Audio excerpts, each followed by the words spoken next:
The most resilient leaders don't try to stay positive. Instead, they use negative visualization to become unbreakable. 20 minutes to learn how to stop forcing fragile happiness and instead build a system that thrives on chaos, featuring the Stoic system for handling stress. Okay, let's unpack this because modern culture heavily incentivizes this very plastic, rigid form of resilience. We're constantly told to just manifest success, keep a smile on our faces, block out the bad vibes. But diving into our source material today, that approach isn't just ineffective. It's actually structurally dangerous for your mind. Right. The danger really stems from a fundamental misunderstanding of what it takes to survive prolonged adversity. Our foundation for this discussion relies on the concept of anti-fragility. Which is such a powerful reframe. It is. The sources make a really compelling argument that forcing happiness is a fragile strategy because it's entirely conditional. It demands that your environment remains cooperative. Yeah, which it never does. Exactly. When you construct a worldview strictly around staying positive, you're basically building a psychological structure made of glass. The moment a genuine, unavoidable crisis emerges, a sudden market collapse, an unexpected medical diagnosis, a severe betrayal that glass shatters. Right. The Stoic framework, which modern behavioral psychology increasingly validates, demands a system that doesn't just withstand a blow, but actively requires the energy of that blow to grow denser. So rather than picturing a delicate glass cup that shatters at the first drop, I want you to imagine a muscle. Picture the physical sensation of a muscle tearing and burning during an incredibly heavy workout. Under immense tension, the muscle fibers physically break down. They fail. They have to fail. Right, but because the system goes through that exact trauma, it knits back together undeniably denser and stronger than it was before the resistance was applied. That is anti-fragility in a physical sense. It requires the stressor to force the adaptation. And that biological reality maps perfectly onto human psychology. It does.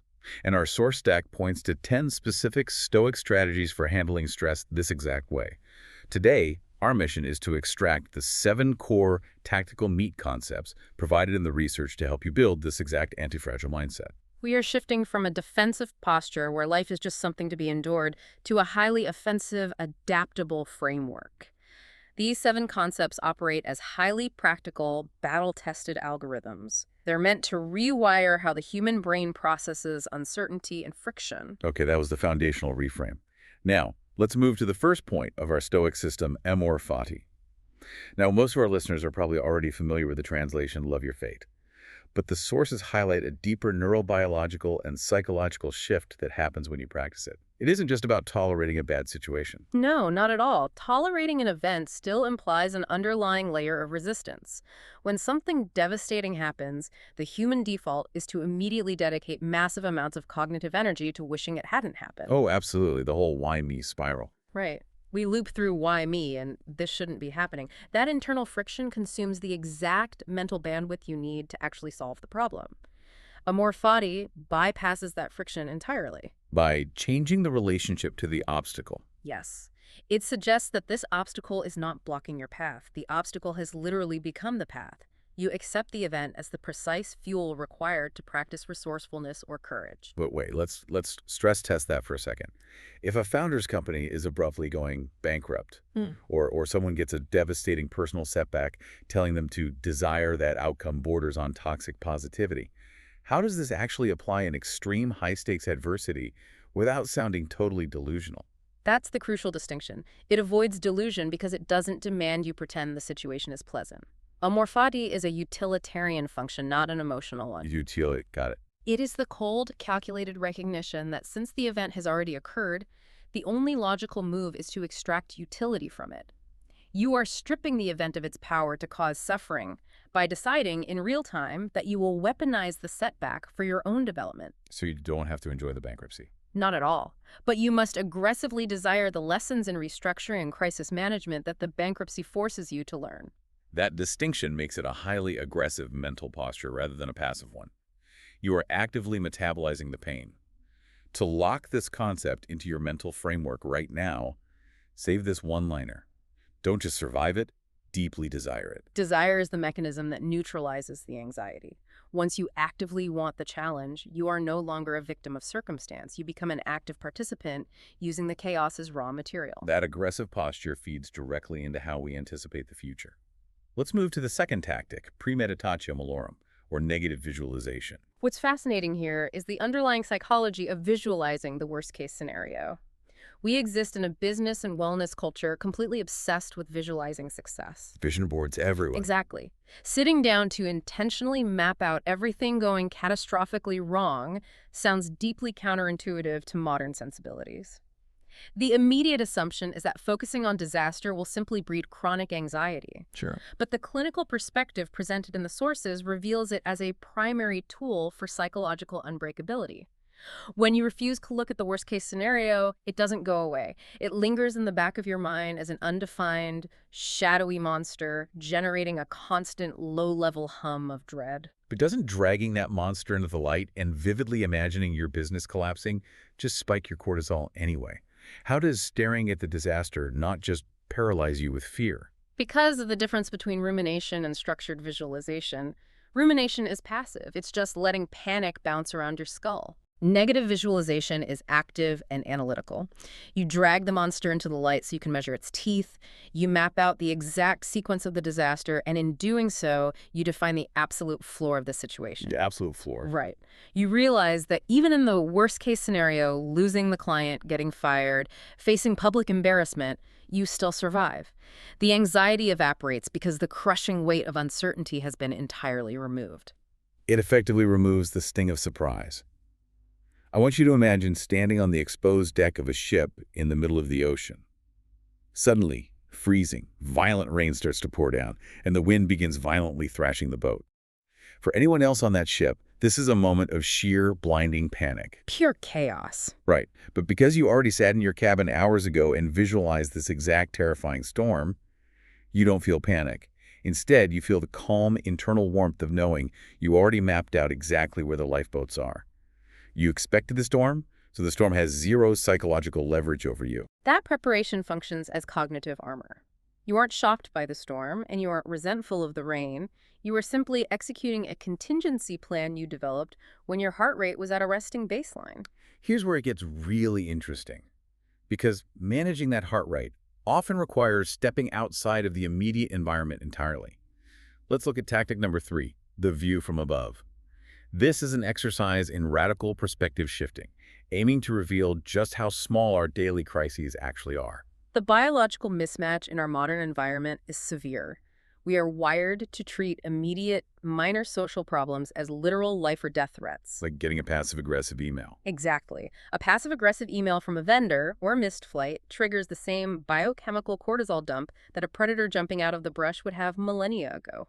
Your brain creates severe tunnel vision, convincing you that this singular momentary friction is a catastrophic event. Which feels awful. It does. The view from above is a cognitive intervention designed to shatter that biological tunnel vision by forcefully expanding your frame of reference. Let's run that intervention right now. Guide your mind through a sensory zoom out. Imagine your awareness physically lifting out of your body. Imagine floating up past the ceiling of the room you're in right now. You keep ascending, feeling the sudden, biting, cold air of the stratosphere. You just keep pulling back. You look down, and you watch your entire city with all its gridlock traffic, its millions of stressed people, its endless noise shrink down into a tiny, silent gray speck far below you. From up there, suspended in that vast, quiet vacuum of space, think about that stressful email in your inbox. It suddenly feels entirely weightless. It has no mass. None. It has no gravity, no real impact.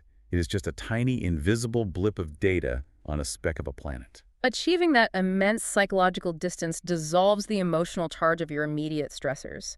When you zoom out to the scale of human history or the physical universe, the quarterly earnings report you're stressing over simply loses its grip on your nervous system. And some people might think that sounds nihilistic.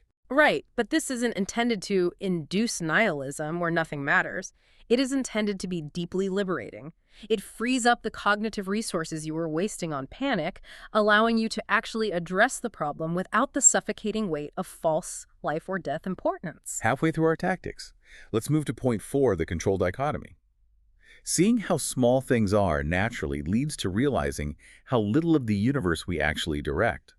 This is perhaps the most heavily referenced tool in the Stoic arsenal. It serves as the ultimate dividing line for the allocation of human energy. The rule requires you to ruthlessly separate the world into two distinct categories, things within your direct control and things outside your direct control. Period. Period.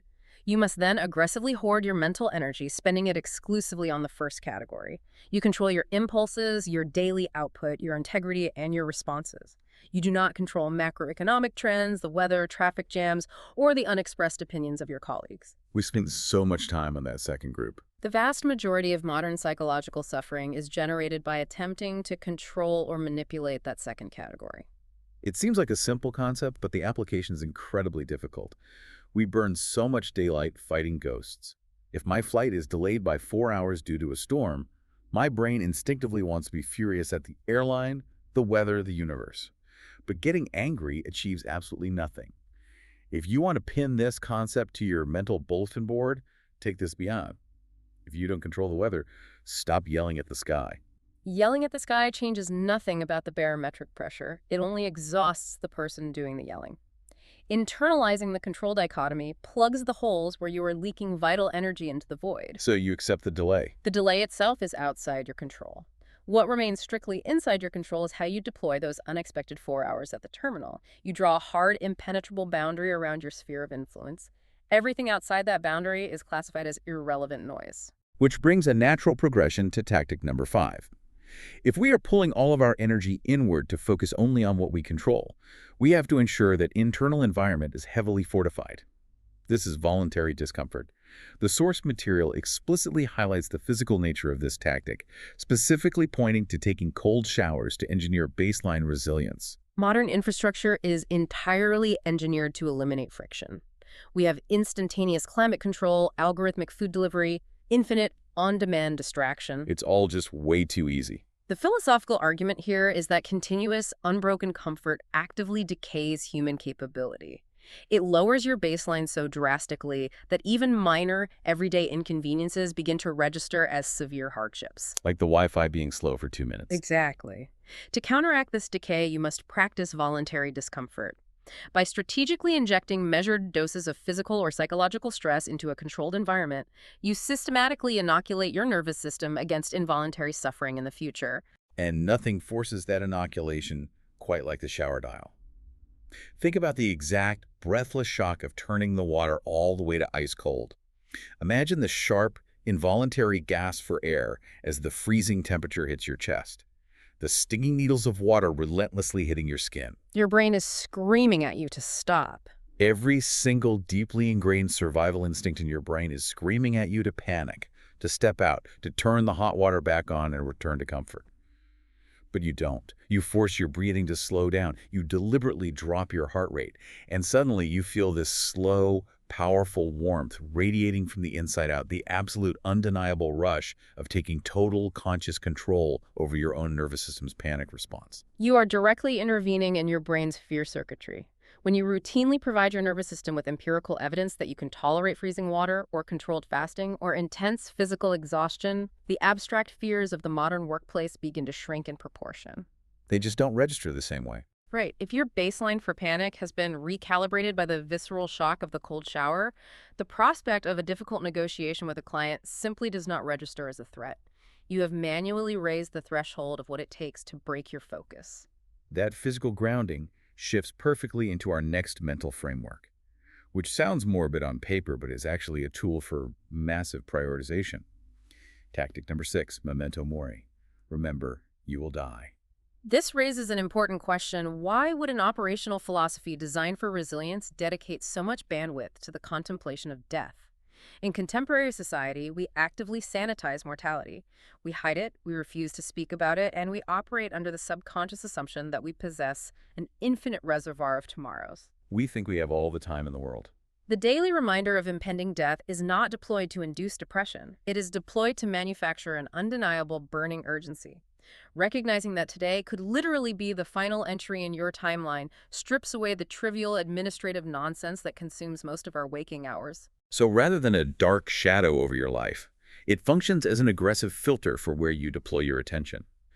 If you genuinely internalize the reality that your time on this earth is actively counting down to zero, engaging in a petty bad faith argument in the comment section of a website suddenly reveals itself as an absurd waste of a finite resource. It vaporizes procrastination. You stop waiting for the mythical perfect time to launch the project, repair the relationship, or pivot your career. It forces a very stark audit of your current actions. An audit. I love that framing. You look at what you're doing right now and ask, if my timeline ended tomorrow, would I be satisfied spending my final hours on this specific task?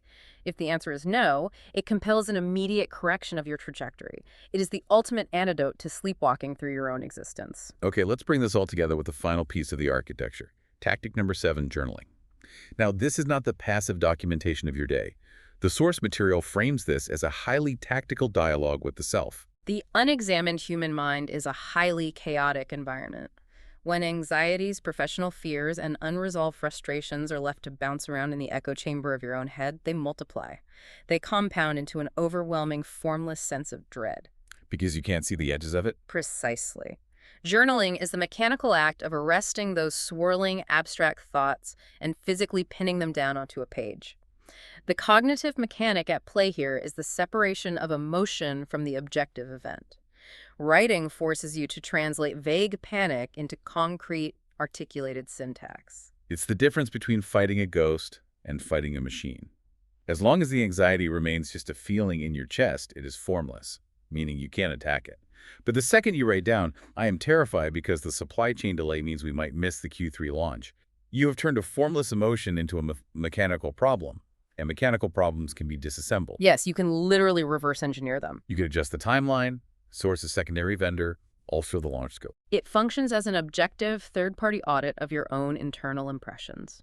The journal is the laboratory where you actually implement the other 6 tactics. You look at the mechanical problem you just wrote down and you test it. You ask, what is within my control here? Have I mapped out the worst-case scenario? How does this look from the view from above? Without the externalization process of journaling, the philosophy remains entirely theoretical. So what does this all mean? Let's quickly recap the keys we just covered. We established the baseline requirement of anti-fragility engineering, a mindset that requires chaos for growth. From there, we extracted the 7 tactical instruments. 1, Amor, fati, the aggressive desire for your fate, utilizing the obstacle as fuel. 2, Premeditatio, malorum, visually mapping the worst-case scenario to eliminate the anxiety of the unknown. 3, the view from above, shattering biological tunnel vision to reveal the insignificance of daily stressors. 4, the control dichotomy, strictly hoarding your energy for things within your direct influence. 5, voluntary discomfort, purposely introducing physical stress to inoculate the nervous system. 6, Memento mori, leveraging the reality of death to generate fierce operational urgency. And 7, journaling, the physical externalization of internal chaos into solvable logic. Having all 7 tools laid out back to back illustrates just how impenetrable this system is meant to be.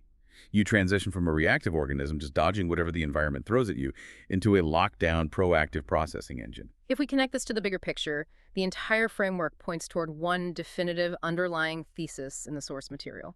You cannot control the world, but you can control your mind. That is true power. But let's take this outside the realm of your own personal inbox or your own morning routine. Think about the people who depend on you. If you were to apply just one of these tactics, like the freezing shock of voluntary discomfort or visualizing the worst case, to the single biggest stressor on your calendar tomorrow morning, how completely would it rewrite your reaction when things inevitably go wrong? If you stop bubble wrapping yourself and the people around you and actively embrace that friction, you stop just surviving your life. You become unbreakable. You've made it this far, so why stop now? There are 2 videos on your screen right now that are perfect for you. Just pick the one that looks most interesting and let's dive back in.